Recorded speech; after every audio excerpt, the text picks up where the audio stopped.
वात्सल्य की भावना विधवा थी, पर श्रृंगार ऐसा करके रखती थी कि पूछो मत। बिंदी के सिवाय सब कुछ लगाती थी।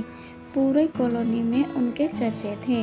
उनका एक बेटा भी था जो अभी 9वीं कक्षा में था। पति रेलवे में थे। उनके गुजर जाने के बाद रेलवे ने उन्हें एक छोटी सी नौकरी दे रखी थी। उनके जलवे अलग ही थे। 1980 के दशक में बॉय कटिंग रहती थी। सभी कॉलोनी की आंटियां उन्हें परकट्टी कहती थी। गोपाल भी उस समय नया नया जवान हुआ था, अभी 16 साल का ही था, लेकिन घर बसाने के सपने देखने शुरू कर दिए थे। गोपाल का आधा दिन आईने के सामने गुजरता था और बाकी आधा दिन परकट्टी आंटी के गली के चक्कर काटने में। गोपाल का नववयस्क मस्तिष्क इस मामले में काम नहीं करता था कि समाज क्या कहेगा।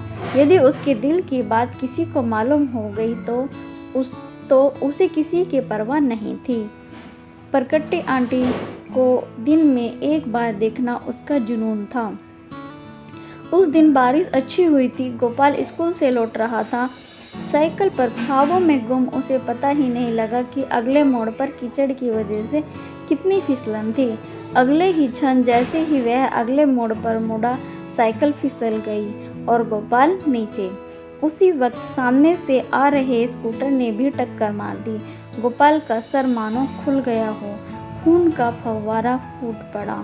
गोपाल दर्द से ज्यादा इस घटना के झटके से स्तब्ध था। वह गुम सा हो गया। भीड़ में से उसकी सहायता को आगे नहीं आ रहा था। खून लगातार बह रहा था। तभी एक जानी पहचानी आवाज गोपाल नाम पुकारती है। गोपाल की धुंधली हुई दृष्टि देखती है कि परकट्टी आंटी भीड़ को चीर पागलों की तरह दौड़ती हुई आ रही थी। परकट्टी आंटी ने गोपाल का सिर गोद में लेते ही उसका माथा, जहां से खून बह रहा था, उसे अपनी हथेली से दबा लिया। आंटी की रंगीन ड्रेस खून से लथपथ हो गई थी। आंटी चिल्ला रही थी, अरे कोई तो सहायता करो, यह मेरा बेटा है, कोई हॉस्पिटल ले चलो हमें। गोपाल को अभी तक भी याद है, एक तिपहिया वाहन रुकता है, लोग उसमें उन दोनों को बैठाते हैं। आंटी ने अभी भी उसका माथा पकड़ा हुआ था, उसे सीने से लगाया हुआ था। गोपाल को टाके लगाकर घर भेज दिया जाता है। परकट्टी आंटी ही उसे रिक्शा में घर लेकर जाती है। गोपाल अब ठीक है, लेकिन एक पहेली उसे समझ नहीं आई कि उसकी वासना कहाँ लुप्त हो गई।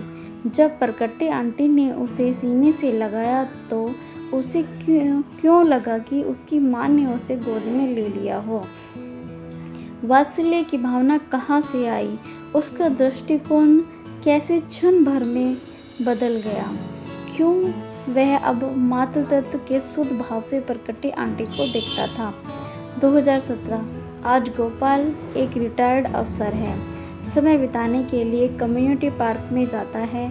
वहां बैठा जो आज सुंदर औरतों को पार्क में व्यायाम करते देखकर मुस्कुराता है, क्योंकि उसने एक बड़ी पहेली बचपन में ही हल कर ली थी। वो आज जानता है, मानता है और कई लेख भी लिख चुका है कि महिलाओं का मूल भाव मातृत्व का है। वो चाहे कितनी भी अप्सरा सी दिखे, लेकिन दिल से हर एक महिला माँ है। वह माँ सिर्फ अपने बच्चों के लिए ही नहीं, वो हर लाचार में अपनी औलाद को देखती है। दुनिया के हर छोटे मोटे दुख को एक महिला 10 गुना महसूस करती है, क्योंकि वह स्वतः ही कल्पना कर बैठती है कि अगर यह मेरे बेटे या बेटी के साथ हो जाता तो इस कल्पना मात्र से ही उसकी रूह सिहर उठती है। वो रो पड़ती है और दुनिया को लगता है कि महिला कमजोर है। गोपाल मुस्कुराता है, मन ही मन कहता है कि हे विश्व के भ्रमित मर्दों, औरत दिल से कमजोर नहीं होती, वो तो बस माँ होती है। जय हिंद दोस्तों, आपको ये कहानी कैसी लगी?